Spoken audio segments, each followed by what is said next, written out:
Okay,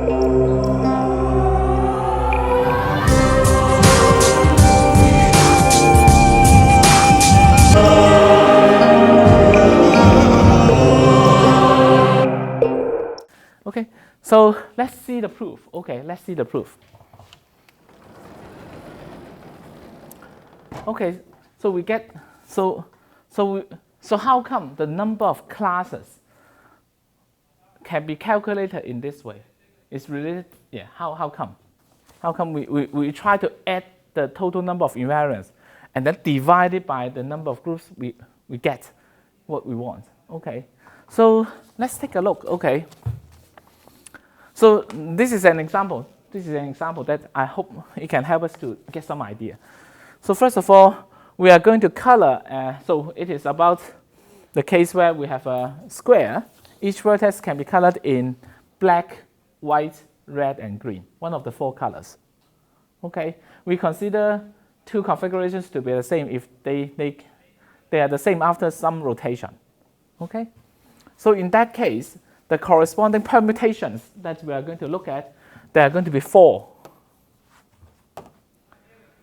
So one corresponds to no rotation, one rotates by 1 vertex, rotates by 2 vertices, and rotates by 3 vertices.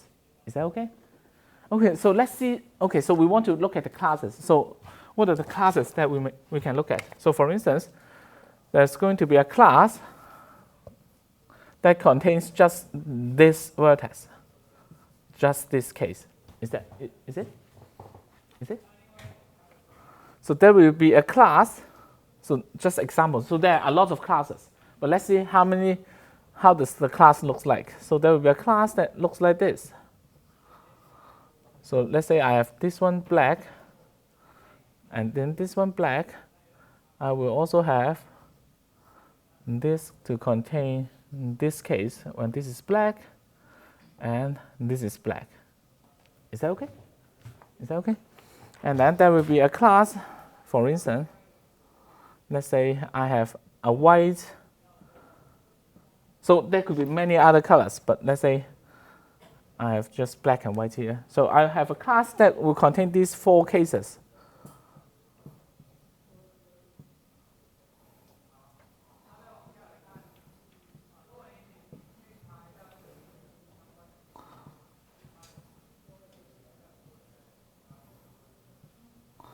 Because each of these cases can be obtained from one to the other by doing rotations.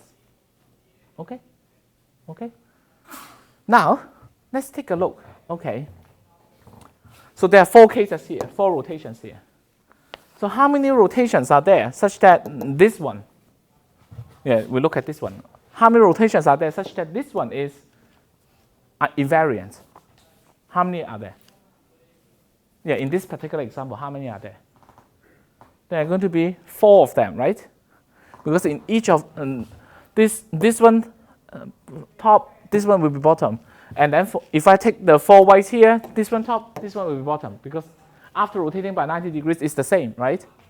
So actually for this one, there are 4 cases. 4 cases. Now how many are there for this one? White, black, white, black. How many are there such that this is going to be the same after these operations? So it will be here, right? It will be the same. It will be invariant if we do not make any rotation, right? But if you rotate it by 90 degrees, then it's not the same. It's not the same. But if you rotate it by 180, then it's the same again. Is that okay?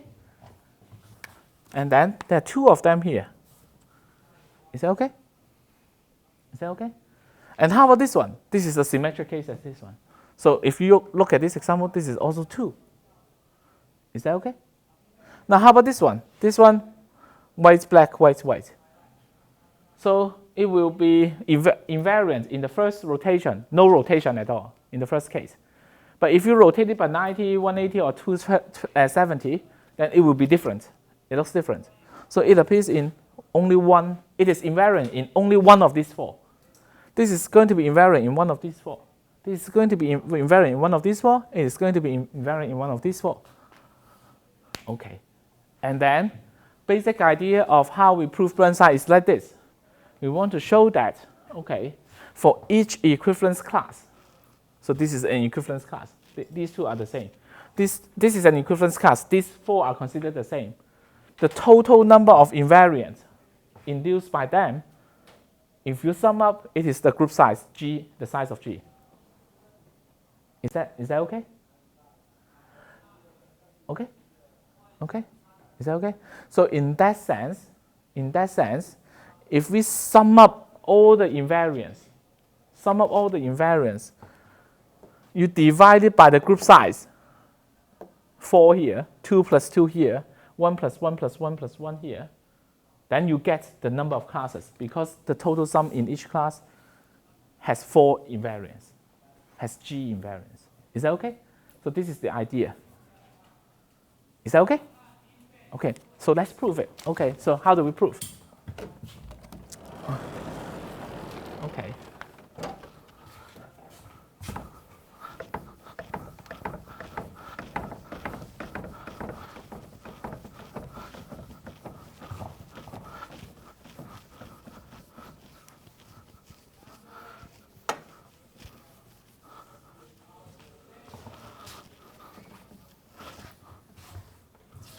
Okay, so first of all, let us recall something. Okay, so let's say we have a ground set. So S is the ground set.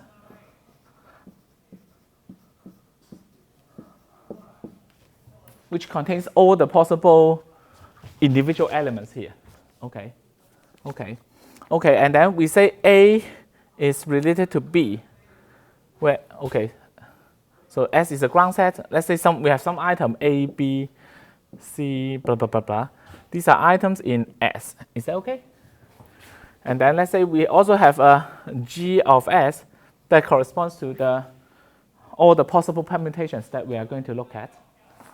So we say A is related to B if and only if there exists some pi in G such that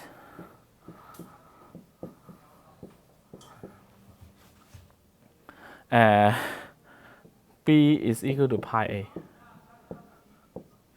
Okay, so there is some way that we can transform A into B. So in that case, we say A and B are related. So or A and B should be put into the same class, same equivalence class. So in our example, these 4 of them are related.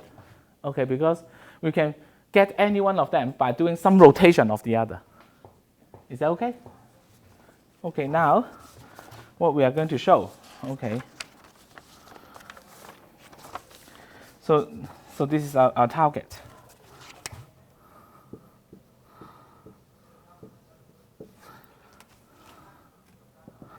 We want to show that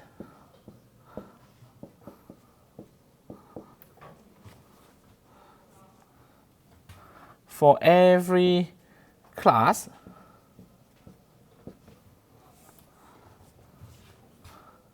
the sum of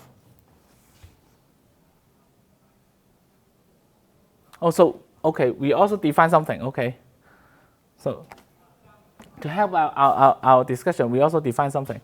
So we have the notation of this one counts the number of invariants of pi.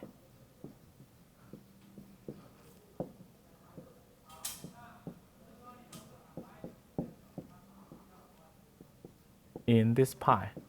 But then this is to focus on each of these individual item of GS. But we can switch our angle. So what we are going to do, we look at another parameter called eta A. It counts the number of permutation that A is invariant.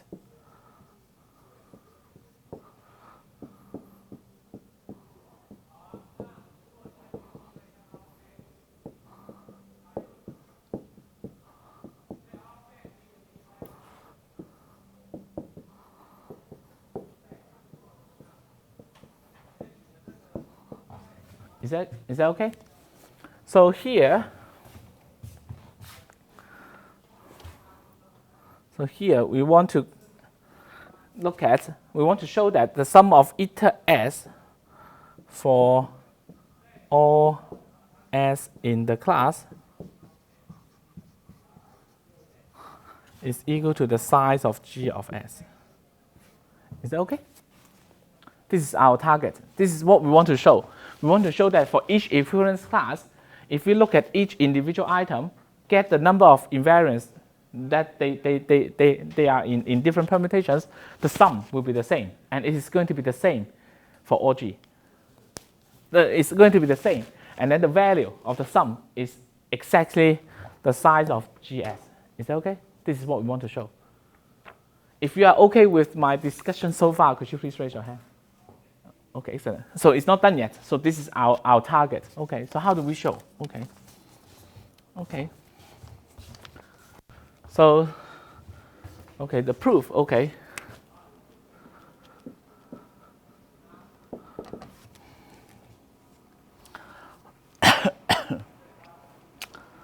Okay.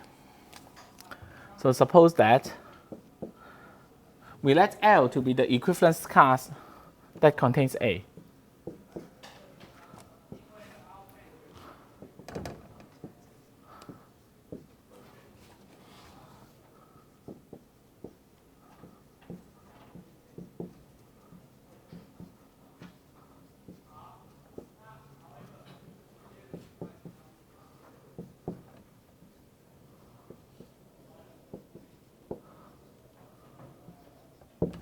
Okay. Now, then we will have what? Then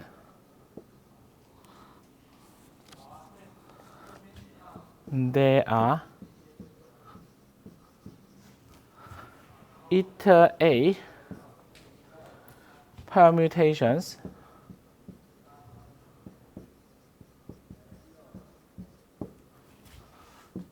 that, so let's say H is the last item that maps A to A. Does that make sense? So because this is the definition of the meaning of eta A. Is that okay? Now, we also there are going to be eta A permutations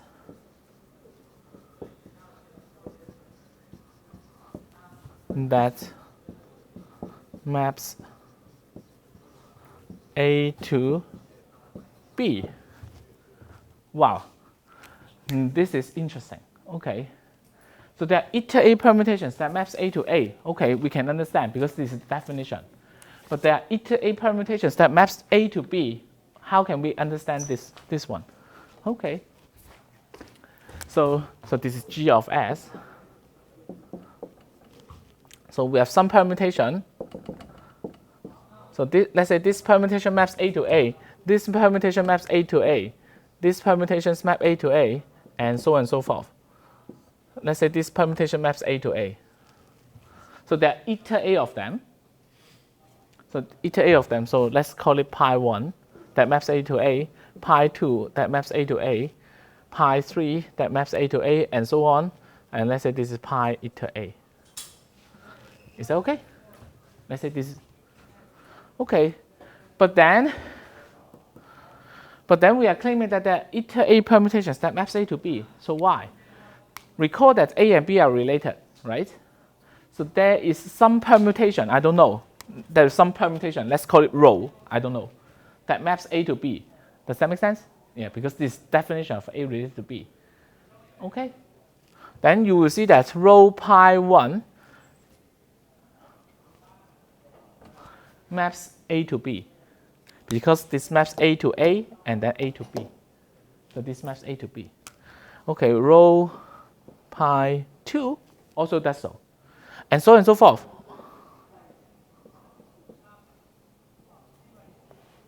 All these maps A to B. All of these are in GS because GS is a group. Okay? This is in GS. This is in GS. So the compound, the composite function, the composite permutation is in GS. So all these are mapping A to B. Okay. Well, this shows what? This shows that at least eta A of them maps A to B. But on the other hand, okay, if there is some function, any function, let's say rho of prime, is some permutation that maps A to B, then what? Then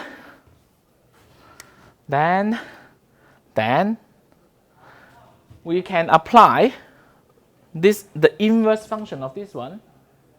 The inverse function of this one. Let me see. Is it okay? That maps. So then we can apply what? The rho inverse, this rho, to rho prime. Okay. Then this will do what? This is mapping A to B, right?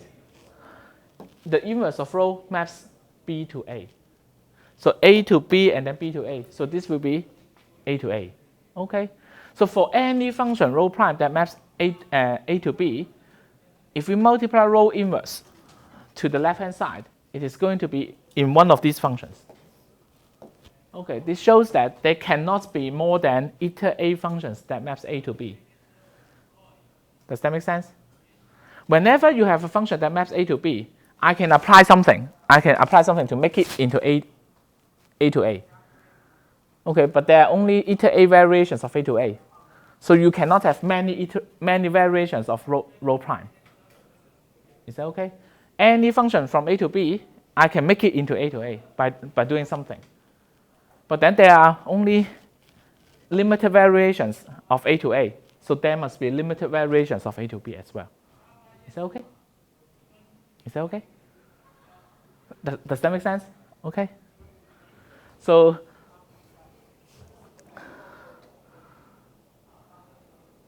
yeah, so okay. So all in one sentence, we are claiming that there are going to be exactly eta A functions that maps A to B. Okay, there cannot be more, there cannot be less. Okay, now notice that this argument is what? It's general. We don't assume any special properties about B, except that B is in the same class as A. So this works for anything up to A to H. Is that okay? Is that okay? And then what? And then all the functions of G, all the functions of this big G, either maps A to A, or maps A to B, or maps A to C, or maps A to D, or maps A to H. You cannot be mapping to any other thing else. Otherwise, that thing will be in the same equivalence class. Is that okay? So what does that mean? So it means that I have eta A functions for this one, eta A functions for this one, and so on and so forth. And there are L of them. They sum up to be the same as G of S. Is that okay? Yeah, because a permutation that maps A to A will not be the same permutation as mapping A to B, right? Because a permutation only maps A to one item. So if it is a permutation here, it is not a permutation here.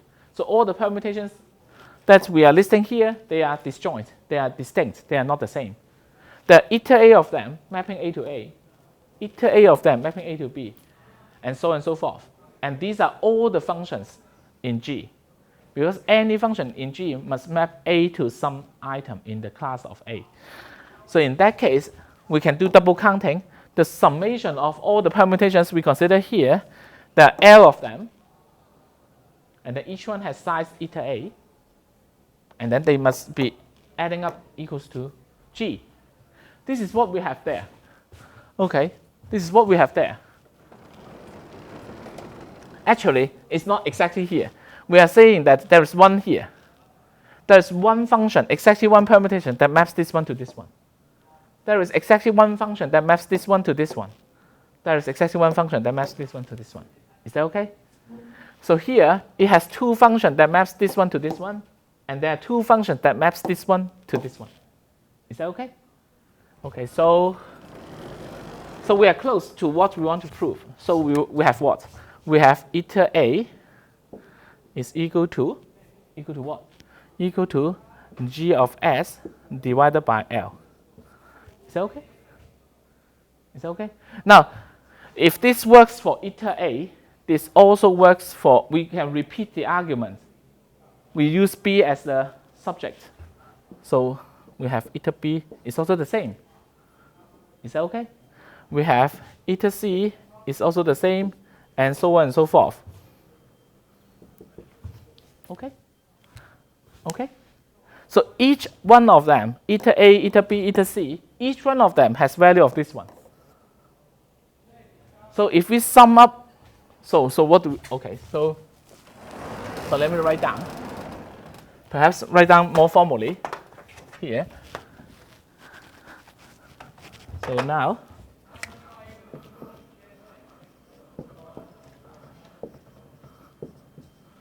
eta A is equal to g of s divided by L.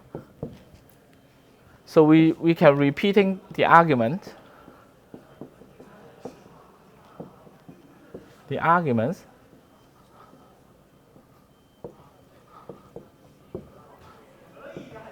we'll get what? We'll get eta B is also equal to g of s divided by L. Eta C is also equal to g of s divided by L, and so on and so forth. Okay? So if we sum up all the s in this L, eta s, it will be equal to the size of L times g of s divided by L, which is equal to g of s. Is that okay? So this is what we want. The sum of eta s for all s in the same class, it must be invariant. It is equal to the total size of G, the number of permutations that we consider. Okay, we have this one, then we have Burnside. Is that okay? Good. Okay, so this is the end of the lecture notes on Burnside's theorem, or the permutation group. So let's take a 10-minute break, and then we will come back to talk about an exciting topic, the group codes. Okay, so this is going to be easy thing. Okay, and I hope you like it. Okay.